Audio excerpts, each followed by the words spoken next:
The key turned in the lock with a soft click that echoed like a gunshot in Emily's exhausted mind, her suitcase wheels rumbling over the cobblestone path of their Andalusian villa as if announcing an invasion.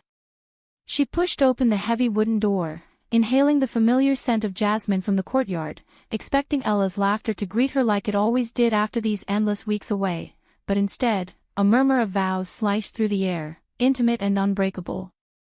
There, in the sun-dappled living room framed by olive branches swaying outside the open windows, her wife of 5 years knelt before a makeshift altar of wildflowers and flickering candles, her hand clasped in the steady grip of Sarah, Emily's college sweetheart, the ghost she'd buried a decade ago, sealing a promise with a ring that glinted like fresh betrayal. Emily's breath caught, a vice clamping her chest as the officiant, a local neighbor with a kind face now twisted in awkward surprise, faltered mid-sentence.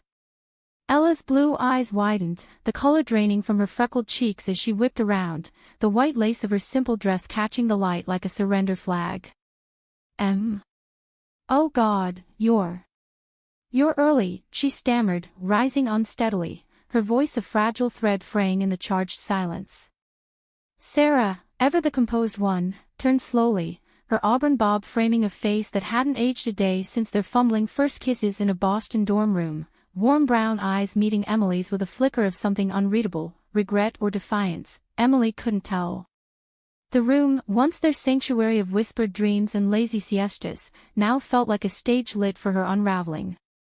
She dropped her bag, the thud reverberating off the whitewashed walls adorned with their shared photos, Ella and Emily hiking the Sierra Nevada, toasting sangria under Seville stars, exchanging vows in a rainy Madrid courthouse because love, they'd said, didn't need fanfare.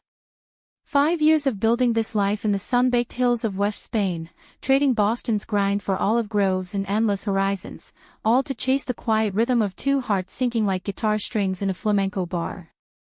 Emily had poured her soul into it, leaving her marketing firm behind, starting a small consultancy that chained her to conference rooms in Barcelona and Bilbao, justifying the absences with promises of just one more trip, amor, and we'll have forever.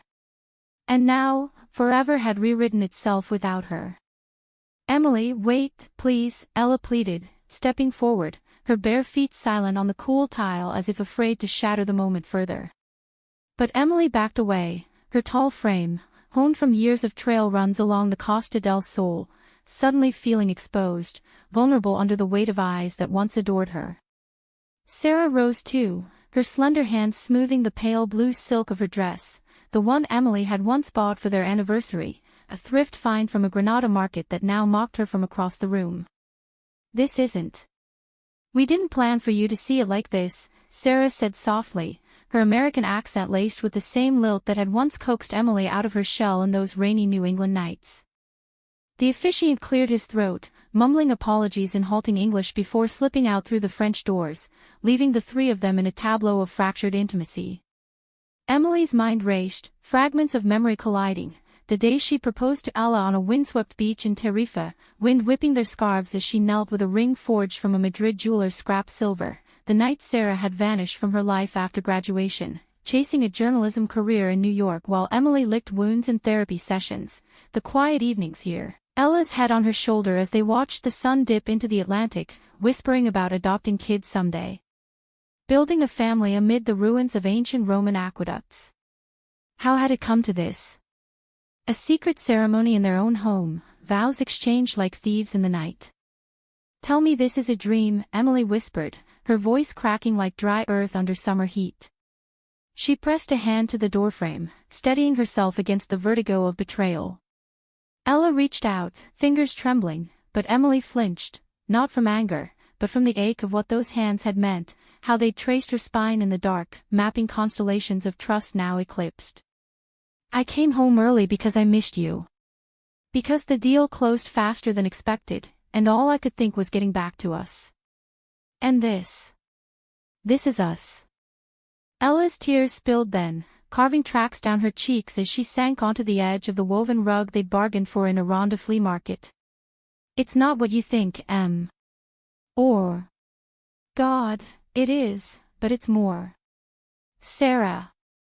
She came back last month, just to visit, to tie up loose ends from her book tour.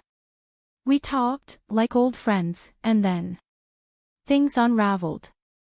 I was lonely, you were always gone, and she listened in ways I forgot people could. Her words tumbled out, raw and unfiltered, the American expat lilt sharpened by desperation. Sarah hovered nearby, silent at first, then stepping closer with the measured grace of someone who'd always known how to navigate emotional minefields. Emily, I never meant to hurt you again.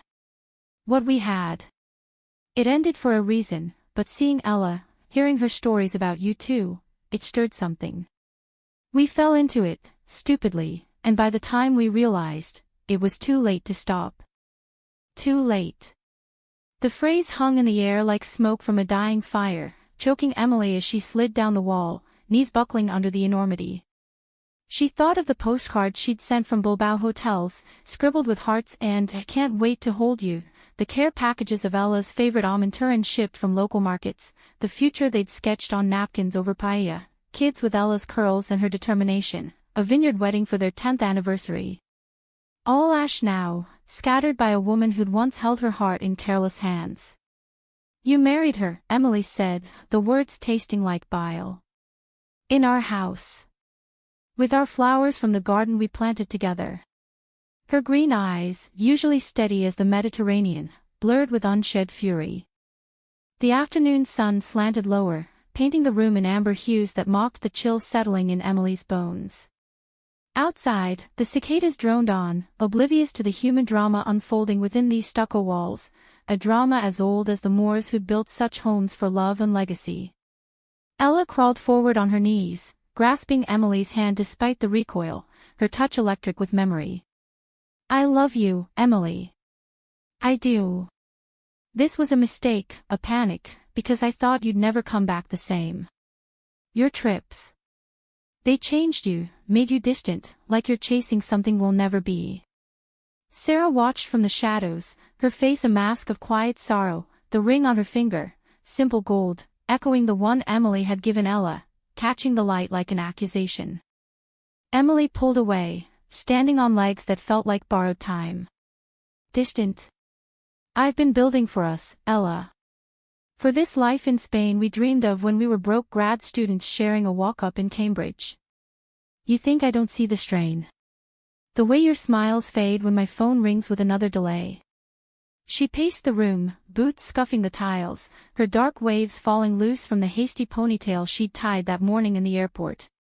Memories flooded, their first fight here, over Emily's long hours, resolved with tears and tango lessons in the village square. The way Ella's laughter had healed the scar Sarah left, a jagged line across Emily's trust.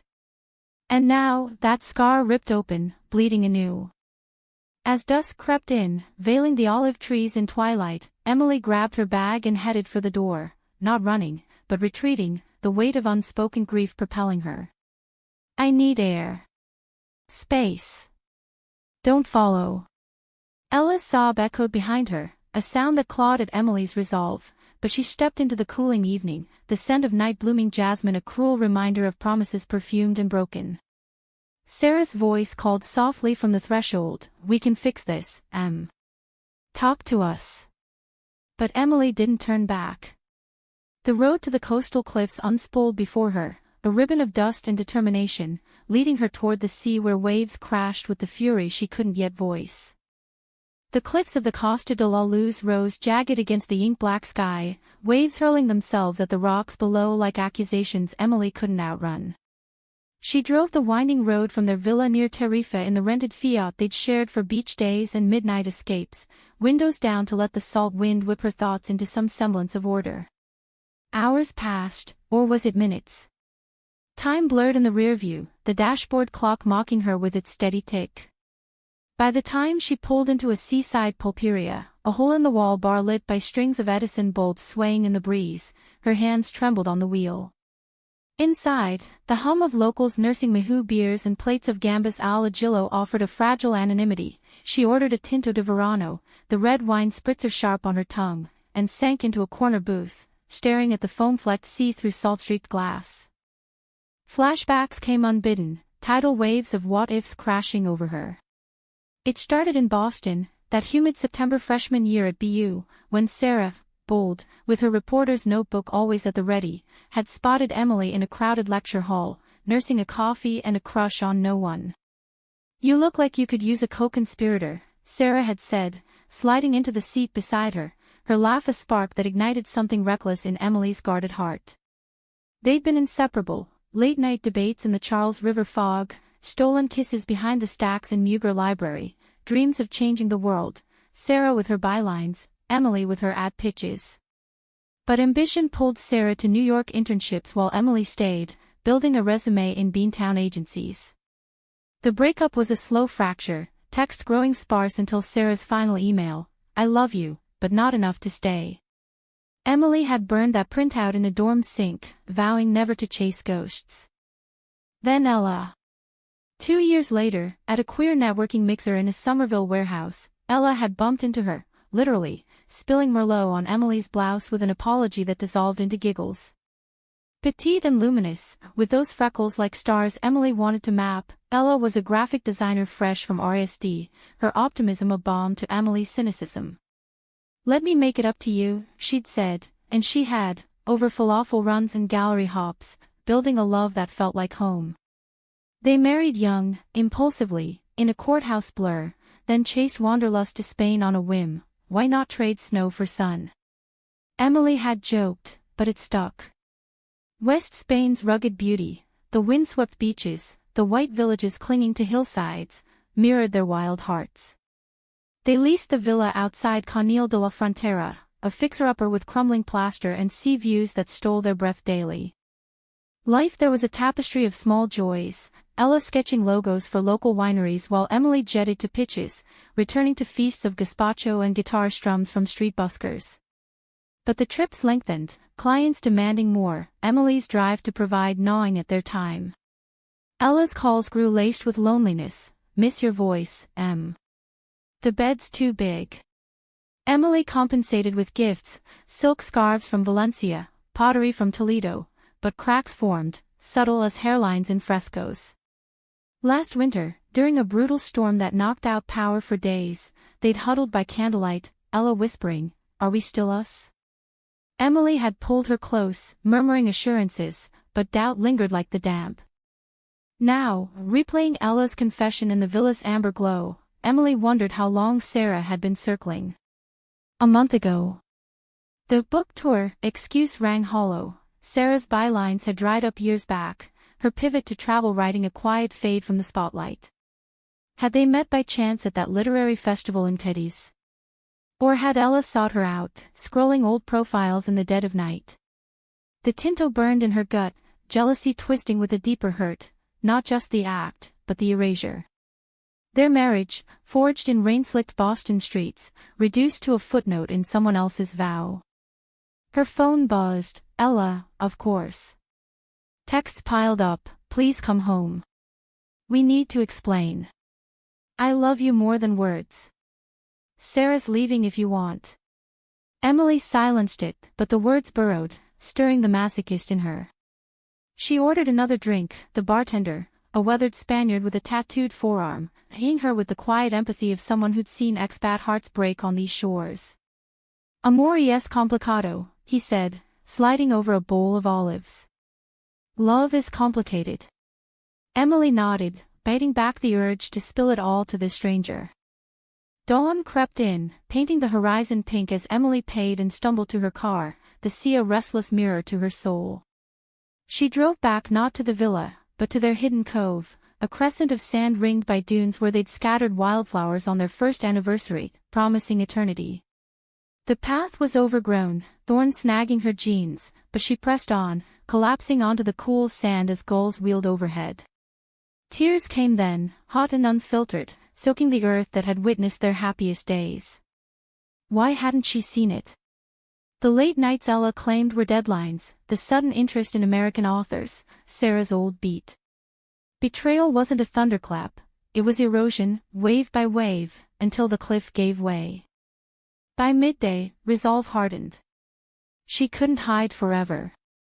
The villa called, a magnet of unfinished business. As she crested the hill, the house came into view, its terracotta roof baking under the sun, the courtyard fountain trickling like a metronome of normalcy. Parked beside Ella's battered Renault was Sarah's sleek Audi, a rental plate screaming temporary. Emily's pulse thrummed as she approached, the door ajar as if expecting her. Inside, the remnants of the ceremony lingered, wilted petals on the floor, an open bottle of kava sweating on the sideboard. Voices drifted from the kitchen, low, urgent. "Thought you have to tell her the truth, Ella.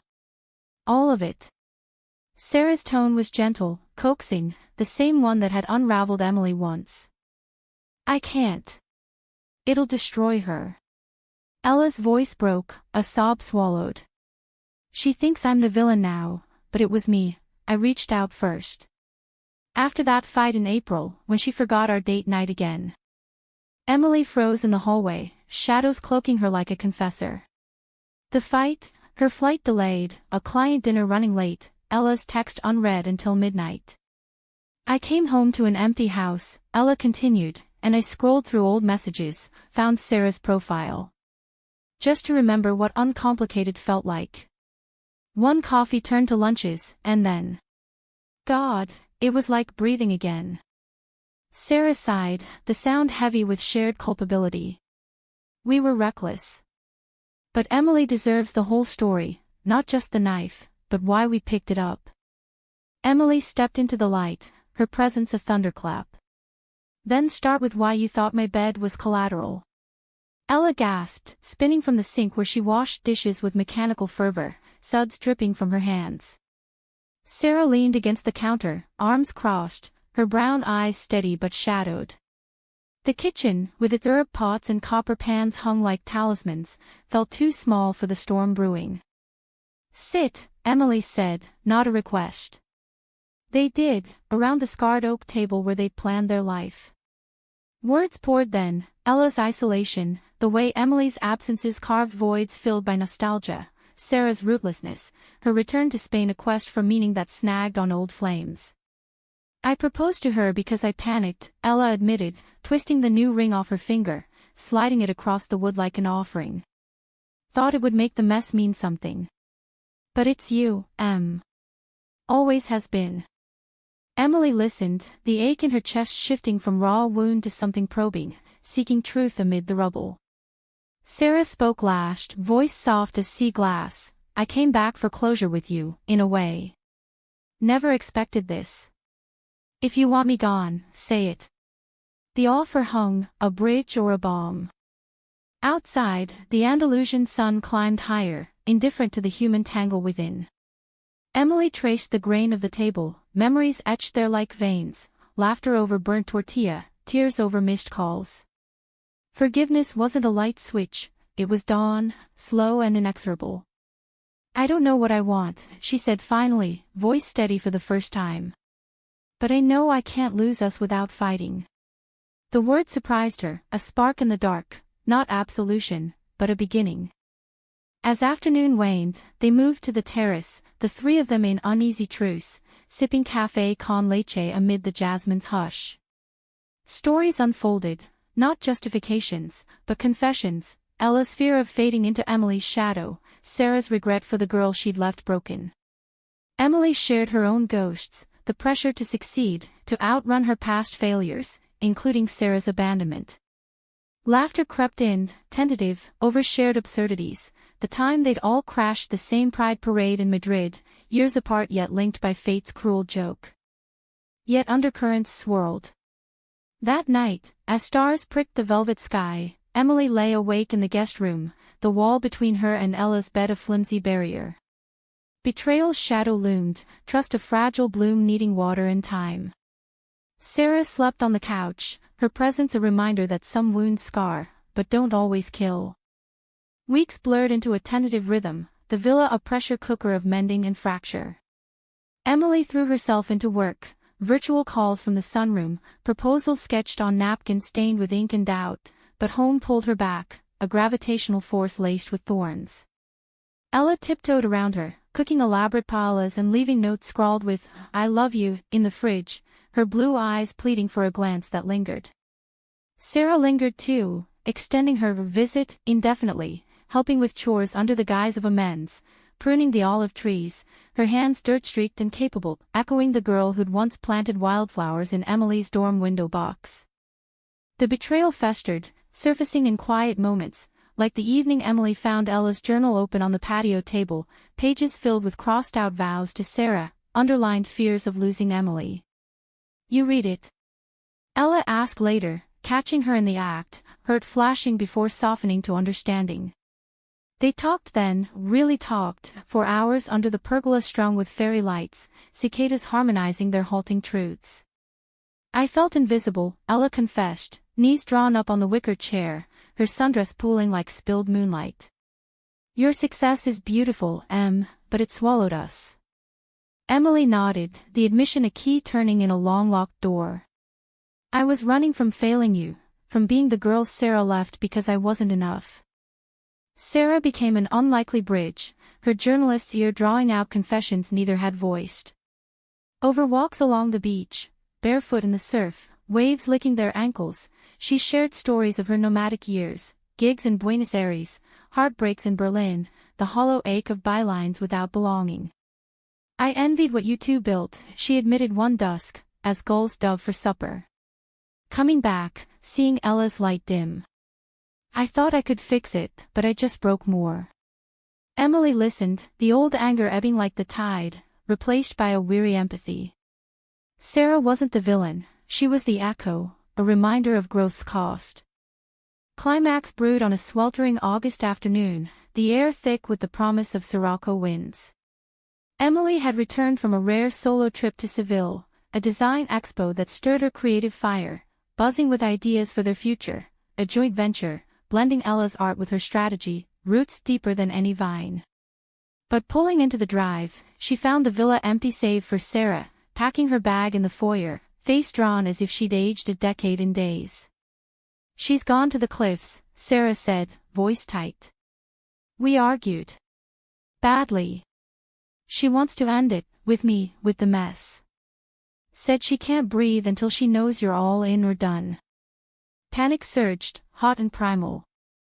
Emily dropped her portfolio, bolting for the car, the engine roaring to life as gravel spat under tires. The road to their cove twisted like veins, heart in her throat, visions of Ella teetering on the edge, waves of sirens' call to surrender.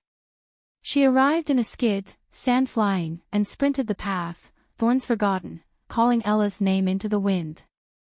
There she was, not at the precipice but seated on their anniversary rock, knees to chest, blonde curls whipped wild, tears carving paths through sand-dusted cheeks. "Ella!" Emily collapsed beside her, pulling her into an embrace fierce as the seas roar. "Don't, God, don't scare me like that." Ella clung back, sobs racking her frame, the salt of tears mingling with ocean spray. "I can't do this halfway," she gasped.